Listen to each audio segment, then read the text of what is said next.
अस्सलाम वालेकुम दोस्तों, ये इर्द गिर्द जो आप ईरानी तोहफे देख रहे हैं, ईरानी हुकूमत ने पाकिस्तानी अवाम के लिए भेजा है, लेकिन ये फ्री में तोहफे नहीं है, इसके लिए जेब खाली करने होंगे। ठीक है, अब ये जो आप देख रहे हैं इतने बेहतरीन, ये देख लीजिए भाई, इसमें होते हैं 10 डब्बे। ठीक हो गया। और ये देख लीजिए तकरीबन 11 किलो वजन बनता है और इसका रेट है 5000 रुपया। ठीक हो गया। इसी तरह माशाल्लाह ये ईरानी सेब देख लीजिए।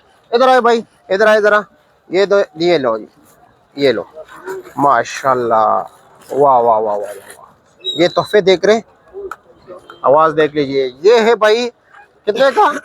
3600 रुपए का, 10 किलो वजन, 360 रुपए किलो। ये बिल्कुल बेस्ट क्वालिटी है, बेस्ट क्वालिटी। वैसे आपको 2200 रुपए की भी टोकरी मिलेगी, 2500 की भी मिलेगी, लेकिन ये कितने की है? 3600 रुपए की। ठीक हो गया। ये 360 रुपए किलो बनता है। इसी तरह अगर हम बात करें, ये लो जी, ये अफगानिस्तान का तोहफा है। ठीक है, 7.5 किलो है। इसका रेट क्या है भाई? 4500 रुपया। इसी तरह ईरानी ने, ये लो जी, ईरानियों ने सस्ता माल भेजा है, ये भी 7.5 किलो है। इसका रेट है 3500 रुपया। ठीक हो गया। इसी तरह ईरानियों ने, ये इंडियन अंगूर है, ये देख रहे दुबई के रास्ते आता है ये। इसका रेट क्या है? 8500 रुपया। ठीक है, इसका वजन होता है 10 किलो। ठीक हो गया। इसी तरह अगर हम बात करें, ये ईरानी अंगूर है और इसका वजन कितना है भाई?